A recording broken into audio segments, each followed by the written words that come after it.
Big guest, big reputation, who's surely going to boss the predictions this week. Welcome, Ali Maxwell of the Not the Top 20 podcast. Hello, Ben. How are you doing? It's so good to be on the channel for the first time ever. We've got Matt Holland Matt I'm Good at Everything Holland at the top of the leaderboard. There is then a gap down to Joby McAnuff where you might think you might slot yourself in. Ben, I'm not looking to slot myself in anyway. I'm looking to go above Matt Holland at the top of the leaderboard. I'm intensely competitive, so there'll be no attempt to slot myself in anywhere. Would you like to go first? Would you like me to go first? Or do you want to do a rotation? I think rotation is the best option for something like this. Okay, we will start off then. I, as a gentleman, will go first on Friday night with Burnley versus Sunderland. I say I'm a gentleman, but I pretty much always predict the same thing for Burnley, which is that they're going to win. And I don't really see anything different on Friday night. It should be a good one under the lights and on Sky TV. With Sunderland, we've said the same thing, Ali, for a while. If they'd had their fit squad all season, they would be a bit more of a challenge. But when you lose your key goal scorer, despite the fact the Manchester United loanees popping up with plenty, I think there would be a bit more threat. We're counting down the games now to Burnley getting over the line, aren't we? And I think this is going to be another 3-pointer. I think it'll be open because it's Tony Mowbray. Let's have some fun, as I always say before I predict a 3-1 win to Burnley. Ali, what say you? I've got 3-1 as well. Yes. I think 3-1 in predictions is the classic go-to score for exactly what you've just discussed. When you think the home team will win, when you think that they will score a fair few goals, but if you're predicting 4s or 5s, then you're probably not taking the percentage play. But if you also think that the opposition have something about them as well, and that there's a good chance that they'll be quite keen to go for it, because what have Sunderland got to lose here? So yeah, I think 3-1, I think that's quite a nice start. I feel like I've eased into this. We've matched each other there. Well, you've got a far more difficult one to go first on now. A couple of derby matches, early kickoffs on Saturday. The Tom Finney derby, Preston versus Blackpool. Yes, the Sir Tom Finney, I think, to give him his full title. He earned that, Ben. He earned that. He did. Yes, this is one of those games I always get excited about. And apologies, North End and Blackpool fans, I often think is quite a sort of turgid affair. The ball be out of play for a lot of this game, and I think it'll be quite low margin. I actually do think that by hook or by crook, by set play or by one or two decent attacks, both teams will score. But I don't see any more than one goal each. I think it's going to be tense, nervy, probably quite tetchy. Preston 1, Blackpool 1 is my prediction. Yeah, I agree with you. It's going to be very low margin. Good old Mick will see to that, won't he? And remember, Preston, there's barely any goals in any of their games for the first couple of months. I'm going to go for a Preston win, though, Ali. I'm not sure. I don't like Blackpool as much without Medine now. I think that was going to be a big part of the game plan, wasn't it? So with that being said, I'm going to go for a shutout then, and I'll go Preston 1, Blackpool 0. And we were just talking before this about not upsetting fans. Here comes Luton versus Watford, where we're guaranteed to upset at least half of the audience on this one. Crikey, this is a hard one to call. If it had been 3 weeks ago, I'd been heavy on Luton, but I just don't know whether the manager change just gives Watford something extra. I think Watford's best bet, Ali, is to go there and stink it out and shut up shop, which maybe doesn't suit their players, or Chris Wilder, in fact. So I think I'm persuading myself that Luton are going to win. I think they might score in. I'm so competitive. I don't even want to make any facial expressions when you're talking. I don't want to give any hint as to which way I'm going. Ali, I think Luton could score in the first 10 minutes of this one as well. So I'm going to go 2-0 Luton, and I've just picked your one, haven't I? No, not quite. We're on the same page, but I'm going to go for a 1-0 Luton home win. I think 1-0 Luton has been a real staple of their good run over the last few months, and I think it reflects them very, very well. They're generally excellent at 0-0. They're so settled in the way that they play, and Rob Edwards has sprinkled a little bit more technical quality on things. Some players have really come to the fore. Carlton Morris has been doing it all season, but Alfie Doughty in particular in the last few months, and Marvellous Nakamba as well. The defence always seem to turn up, even when personnel are injured. So with Watford, it's so hard to know what impact an international break and some Chris Wilder and Alan Nil training ground time will have. But I just think Luton are in such good shape right now, and I can't trust Watford as much game to game. So 1-0 Luton. Wow. Another derby as well. Cardiff versus Swansea. I think we all know what this game's going to look like, don't we? But what's the score going to be? And this is unbelievable fixture layout. To have North End Blackpool, Luton Watford, and Cardiff Swansea on the Tremendous. same day. It makes you wonder whether it is random or not. I don't. Is the I think supercomputer, the maybe fixture the computer? algorithms all kick in, and once one derby's in, that increases the chance of another. And once two are in, you're guaranteed to get four. Right, okay. Well, I'd like them spread out, if anything, and I'd like them all televised. Even when they're bad games, they're still good games. Yeah, I'm actually going to go with recent history. I'm going to pick a Swansea win. This game is so much more important, outside of the derby itself in league table terms for Cardiff. But there's something about Russell Martin and his Swansea team in these games. They seem to have a bit of a hex on Cardiff. And I'm going for a 2-1 Swansea away win. They've got a brilliant record. I think it's 3 wins out of 3 since Martin took charge in this game. They've beaten Bristol City 3 times out of 4 with a draw as well. So for some reason, this Swansea team that have some question marks about them in other areas, don't get me wrong, they seem to turn up for these ones. 2-1 Swans. This is good. So I'm going to back against you and for good old Sabri Lamucci, which has worked quite well for me the past few weeks. I just think Cardiff are just a really good opponent for Swansea in terms of that they'll try and get them to play the game in front of them. We know that team shape's just not going to move with Lamucci. And I wonder whether we might get the cliche narrative of 70% possession, 18 shots, no goals, and Cardiff maybe sticking in a couple. So we won't say no goals, but I will go 2-1 to Cardiff, and we will move on to Hull versus Rotherham. And I'm slowing down to give myself time because I have absolutely no clue what to say for this one. Almost for the relegation scrap, I almost want Rotherham to drop points to really juice it up down the bottom there. Hull, a month ago, I was saying, they're improving. Rotherham 3 weeks ago, I thought had survived, and then they've lost every game since. I'm down the middle, Ali. 1-1. I'm going 0-0. My first goalless draw of the weekend. I think Hull are doing some interesting things under Liam Rosenior, and I'm certainly keeping an eye on their summer plans and whether they can recruit strongly again, but maybe a little more focused with it and actually build a squad that just has a balance to it rather than just buying as many players as they can. The only thing I'm not convinced about is them going forward at the moment. I think the attacking patterns of play, maybe they'll come during summer training sessions in pre-season. I'm just not really buying them going forward at the moment. Rotherham so bad away from home that it's hard to predict them to win, but I think that they'll be competitive enough to shut Hull out.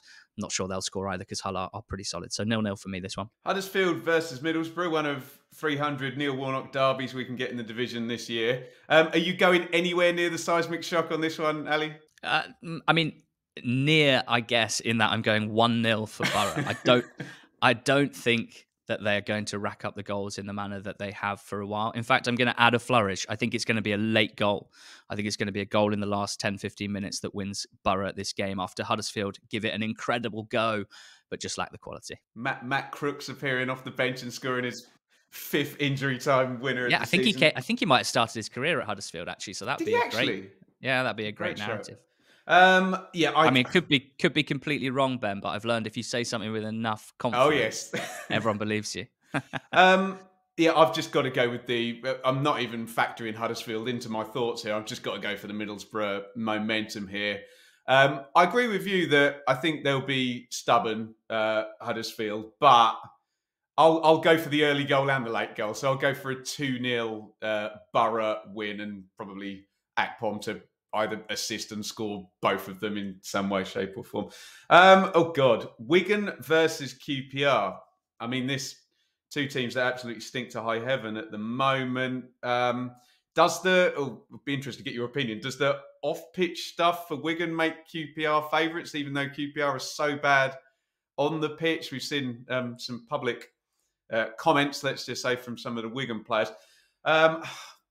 But you'd be mad to back QPR for anything at the moment, wouldn't you? 1-0 Wigan. Disaster for QPR. Go on. You'd be mad to back QPR. I am mad. 2-1 QPR here. I can't even pretend there's a huge amount of rhyme or reason. I think when you've got 12 games, I don't know about you, the way I look at it is I want to apply some logic to most of them, but I also want a couple where I just go for something a bit funky and a bit different because it's the championship, as they say, the most unpredictable league in the world. So yeah, I think QPR could do a decent job on the break here with some of the players that they have. God, they've been bad recently. So this is more out of hope than expectation from their point of view. I think that Wigan's players would understandably have been hit pretty hard by that points deduction, which gives them very little hope. So 2-1 QPR. Speaking of points deductions, Reading haven't got one yet at time of recording. Everyone seemed to be expecting this to come last Thursday, but it hasn't happened yet, the suspended deduction from last season. They're going away to Bristol City, Ali, and Reading have skewed better at home, is all I'll say. Yes, that's very, very fair to say. They must have. I know. I think I did this research the other day. I was going to say they must have the biggest discrepancy between home and away, but I think it might be Reading, Preston actually over the course of the season, and then surely Reading. Yeah, I'm going 3-0 Bristol City. Wow.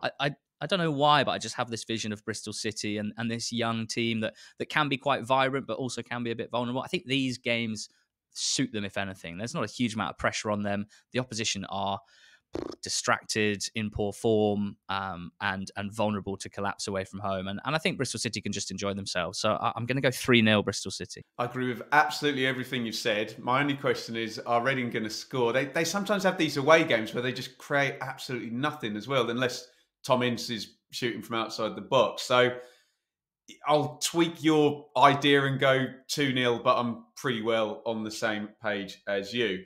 It's an interesting one. Norwich versus Sheffield United. So they've got to the cup semi-final now. Norwich are a bit peculiar, but I remember a really exciting 2-2 draw where Billy Sharp did the WWE celebration. So I'll go for a reprise of that. And should we throw in Billy Sharp to score and do the WWE celebration in the same corner of the ground? 2-2. That's lovely. That's lovely. I'm going to go for 1-1. I'm getting concerned that we've got too many of the same results. So we'll see what happens over the last three. But I'm going to go for a draw as well. I'm going 1-1. Bit of a...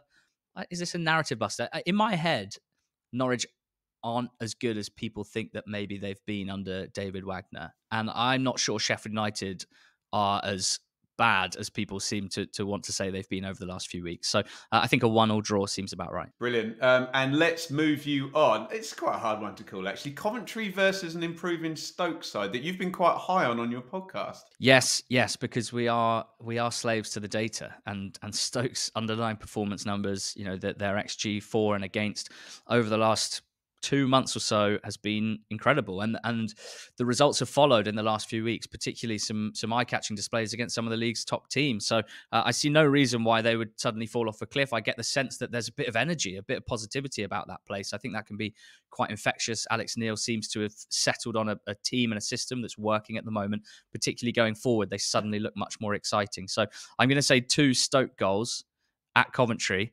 But I think Coventry themselves are going to score 2. I'm going for a 2-2 draw. I hope Gyok's not too tired after netting for Sweden on Monday night. He doesn't do tired. Yeah, but I just get this feeling that Stoke are, that they're going to go for it because they're enjoying themselves. But any team that goes for it against Coventry is going to get hit in behind by Gyökeres. So 2-2 draw for me. You're right to focus on the red hot striker, I think. And with it being at Coventry and... yeah, with your point that we've picked quite a few the same, I will back against you then, and I'll go for a Coventry win. I'll go for Stoke to score, though.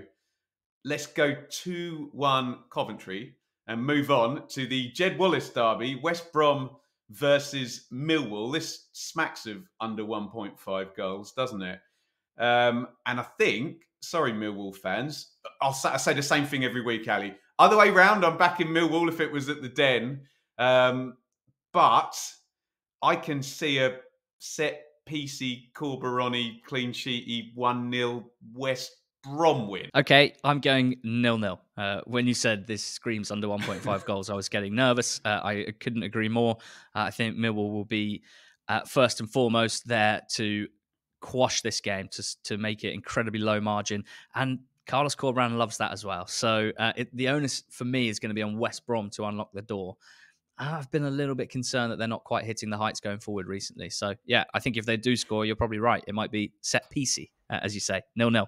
Last one, Ali, is the David Dunn derby. It's Birmingham versus Blackburn. Yeah, impossible to predict any Blackburn Rovers games, I find. I'd be interested if you went back over the whole season of predictions and worked out which team were just the least able to get right, because as soon as I start thinking, yeah, they're looking good, they'll chuck in a defeat. And as soon as I think, no, they're not as good as their league position, they get a win. So I'm going to go for a 1-1 draw. I like Birmingham. I like John Eustace. He seems to be in better shape than they were a couple of months ago. So I think a 1-1 draw probably reflects that Blackburn are the better team, but that Birmingham have some home advantage here. So 1-1 my prediction. Yeah, totally agree about Blackburn stumping everybody at every point. So I'll apply some silly logic, which says I don't think Blackburn are going to win, so I'm going to back them to win because they do the opposite of what we do. So let's go for I think Birmingham will score. Let's go for a 2-1 to Blackburn. Guys, get involved in the comments. As this is a prediction show, we always encourage the comments to come in